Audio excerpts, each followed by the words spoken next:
If you guys haven't been able to guess from my many hate-filled rants at a certain Khabib Nurmagomedov, then let me fill you in. I'm an American.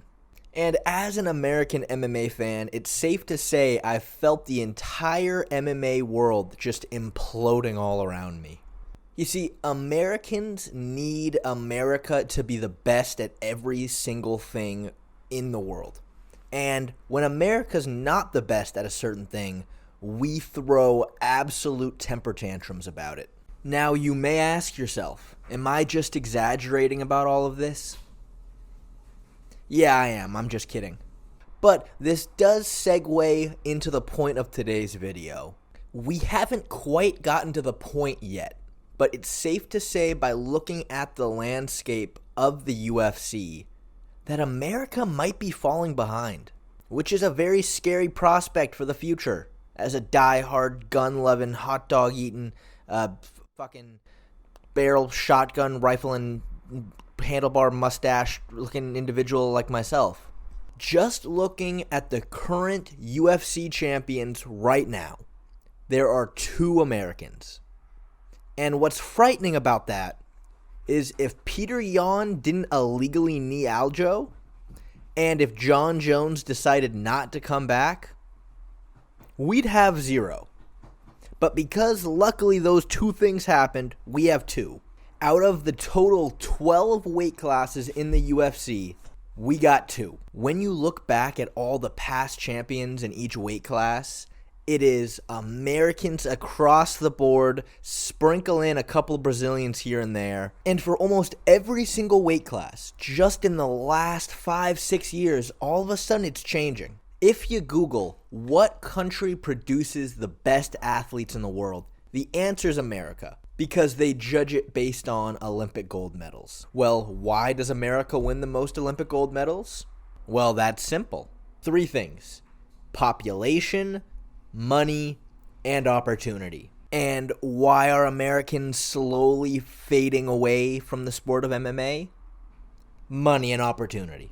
So, whichever country has a higher population and a higher opportunity for kids to get into certain sports and pursue them for financial reasons is going to make the better athletes. Now, if you look just purely at genetics, Africans are the best athletes in the world, just purely according to data. But go to almost every country in Africa, there isn't really any opportunity for them to pursue sports at a high level like there is in other countries, like America, for example.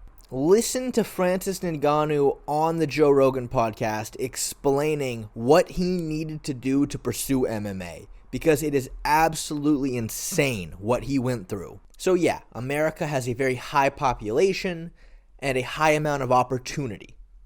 So why does it seem that our championship numbers are starting to dwindle? Well, let me tell you something.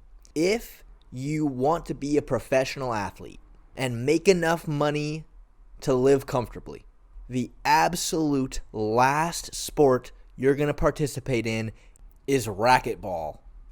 Following closely behind, though, MMA. You see, for most sports, you don't make any money until you make it to the big leagues. Then you start getting those checks.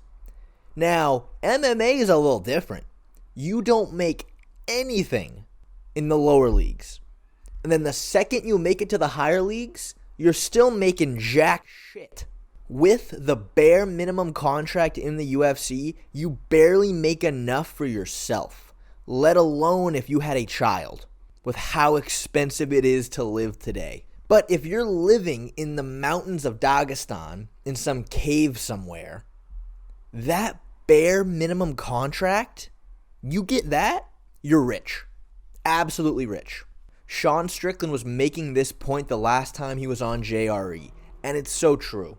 LeBron James is the best athlete this world has ever seen, and he would be the perfect UFC heavyweight. 6'8", 265 pounds, could probably jump out of the octagon from a standing position if he really wanted to.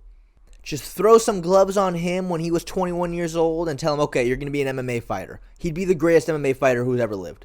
Cyril Gahn, who is an insane athlete, didn't start fighting at all until he was 24 years old. and he is the most skilled heavyweight striker we've ever seen. Imagine if someone like LeBron James joined MMA. There's probably hundreds of athletes you can name from the NBA or for the NFL that would absolutely run train on the entire UFC, but why would they ever join the UFC when there is absolutely zero financial opportunity in the sport? Even if you become champ, you're making a fraction what you would make in the NBA or the NFL.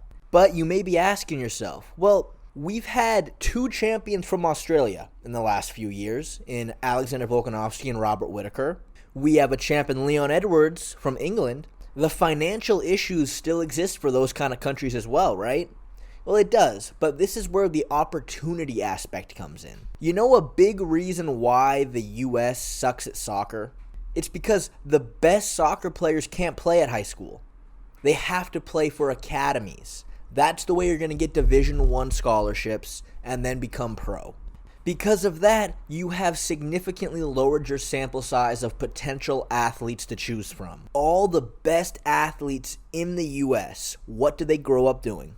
It's not wrestling or martial arts because there's no money in either of those 2 avenues. The money is in different sports. But let's see, what are the top 5 sports Australia is known for? We've got number 5, cricket. Number 4, swimming. Number 3, netball.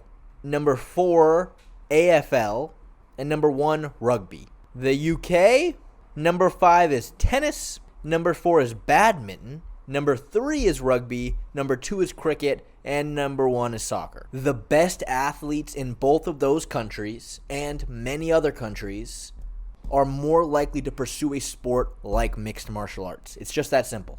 Like I said before, we're not to the point yet where certain countries have been completely phased out from the competition. We're not there yet. But if we maintain this trajectory, which why wouldn't we? Dana White ain't paying these guys nothing anytime soon. Why would he? When he could pay the exact same amount to all these fighters who come up from third world countries who are now essentially Andrew Tate of their community. Just balling out big stacks, just flinging money in the air, buying all their friends drinks with the $12,000 they get from their first fight. It's just that simple. Until we see NBA or NFL money in the UFC, Americans and eventually other first world countries aren't going to do it.